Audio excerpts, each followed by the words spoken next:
Hey, what's going on everybody? I hope you enjoyed that last video where I showcased the Sniffer sculpture I made for Minecraft. And in today's tutorial, we're going to be making that exact sculpture from that video. As you can see in the pictures, I used a number of references when designing this guy to give him an overall realistic look.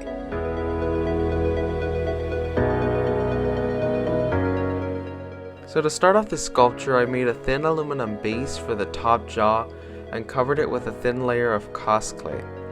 Now I wanted to go with something bird and reptile like for this creature, so I chose a Triceratops as a reference for creating this creature's beak. I felt that a beak matched more for this guy since he is likened to Minecraft's first dinosaur. As you can see, I continue to smoothen out the clay using my silicone tip as well as some isopropyl alcohol.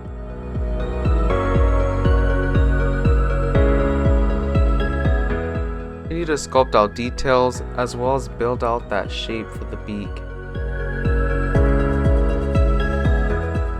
Then I continue smoothing out the sculpture with some isopropyl alcohol with water.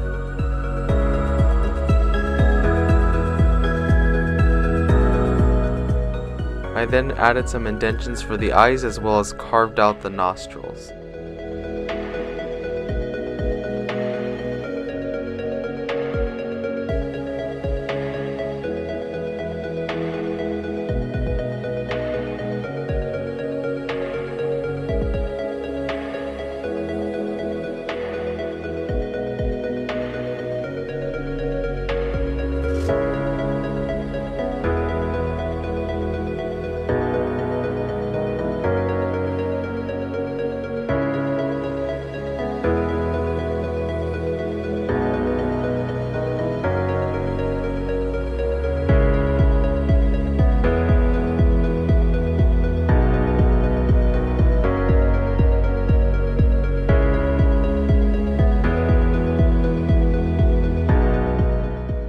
I then added some grooves into the beak to give it a lot more detail and make it look more realistic.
Because the eyelids are the only thing that I'm going to be leaving exposed without covering in faux fur, I decided to give more detail around those eyes in order for it to look more realistic. I'm not concerned about the rest of the head since that's going to be covered in faux fur.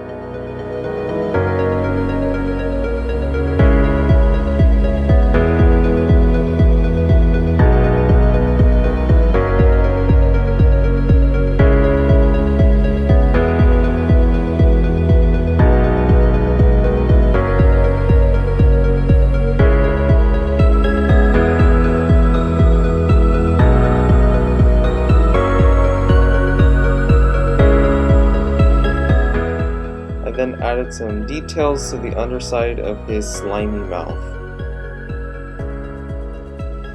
I continue to use my silicone tip in order to smoothen out those details.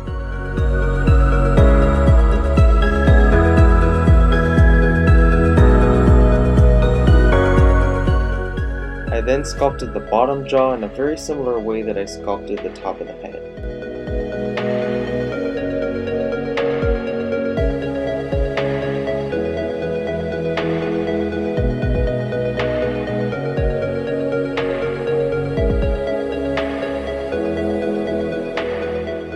Then rolled out a deformed piece of aluminum foil and covered it with Cosclay in order to make his tongue. then added his hideously sculpted tongue to the bottom of his jaw. I then covered it in Cosclay in order to stick it to the bottom.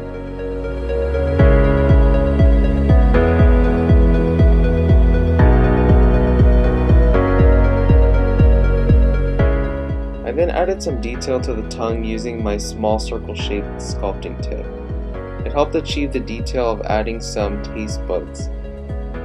I then added additional clay to continue to shape out the tongue.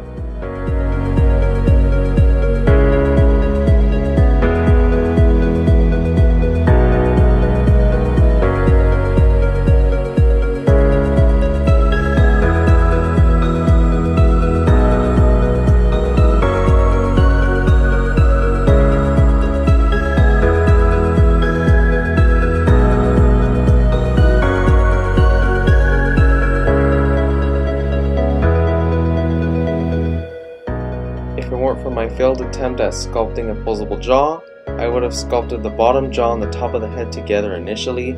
However, since that plan didn't work out, I'm adding some epoxy sculpt to connect both parts together. The cool thing about epoxy sculpt is that it's a part A and B mixture, and once you mix the two compounds together within 3 hours, it sets to a rock hard finish.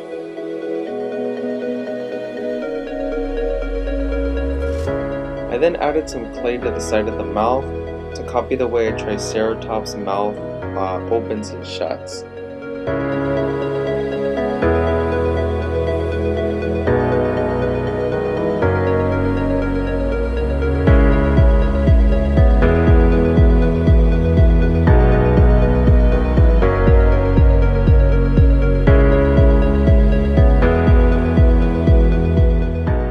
Don't know what it's called, but most dinosaurs have like this side pink fleshy thing, so I thought it'd be cool to add that so it would make sense as to how his beak opens and shuts. We're now on to sculpting the feet.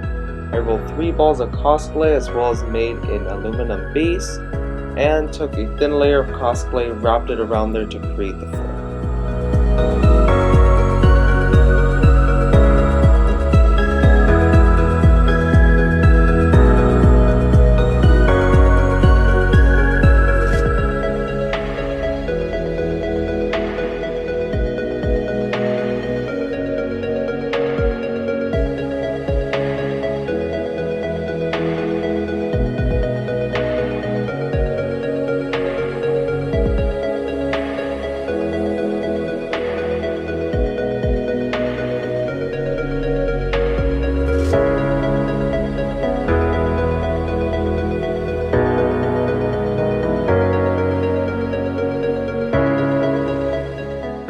I then took a sharp sculpting tool and started adding some wrinkles into the foot. I looked at an elephant foot as well as a Triceratops foot as a reference, but in the end I just kind of made it up as I went.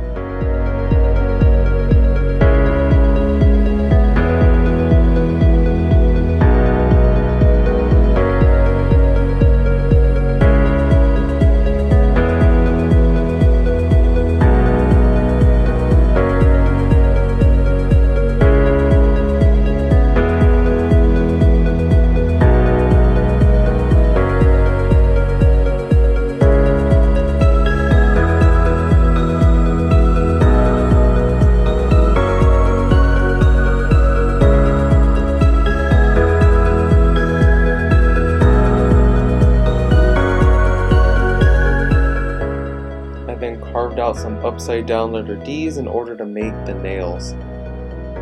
I added some wrinkles around the nails as well as some grooves to the nails at the very end.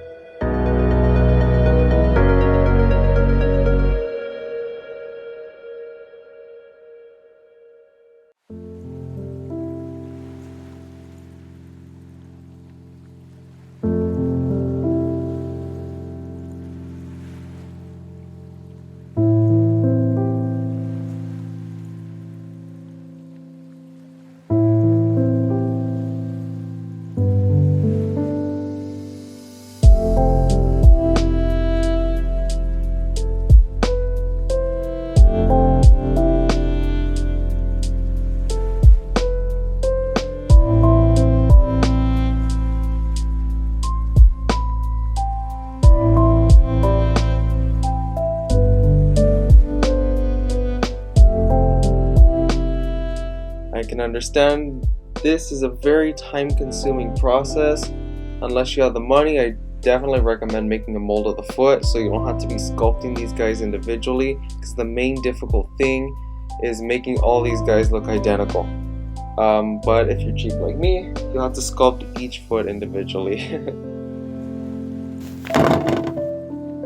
After adding the feet to the armature, I then added a quick layer of black acrylic paint to get in a base color for all of our feet.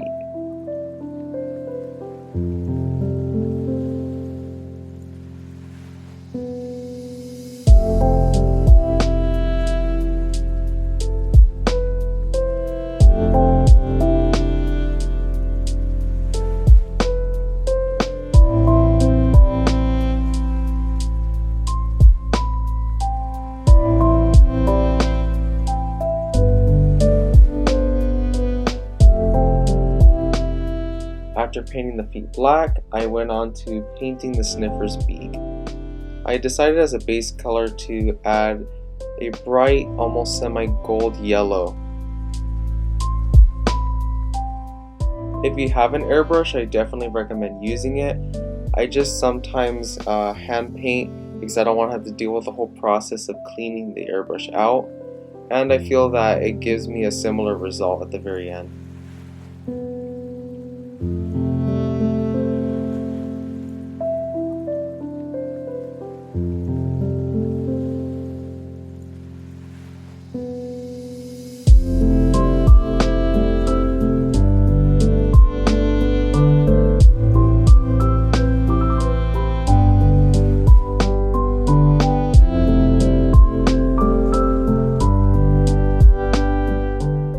I then took some diluted orange paint to kind of fill in those grooves and to add kind of a gradient to the beak, to add more detail and more depth.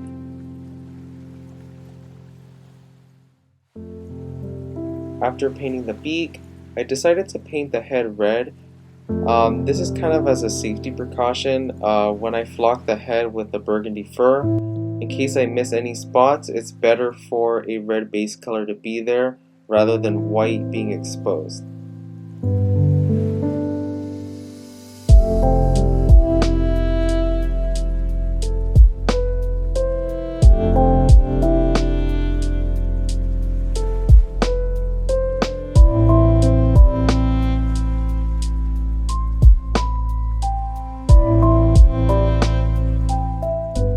I then went into the mouth and started adding different shades of pink to give a more realistic look to the mouth. After painting the entire sculpture, I'm going to be going in with a high gloss varnish in order to make the mouth look more slimy, as well as giving the feet more of a shine as well.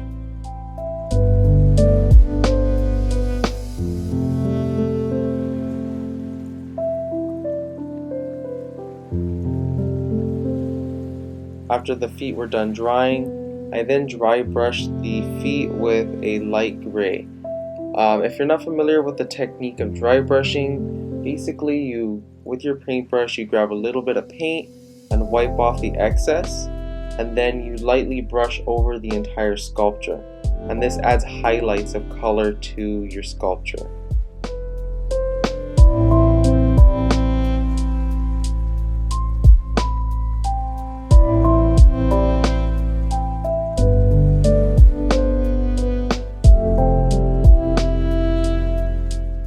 And at this moment I realized that it would have been a lot easier to paint the feet before I connected them, but it ended up working out at the very end.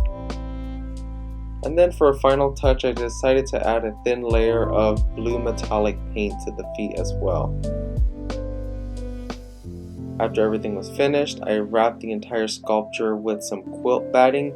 This is a technique that I learned from KP Creations. If you haven't checked out her channel, I put a link in the description box below. She has some amazing work that you guys need to check out.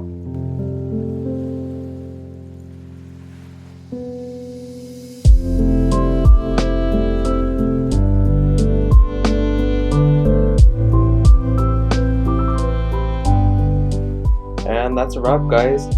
Stay tuned next Friday. We will have part 2 of the tutorial up. Please like and subscribe, and thanks again for watching.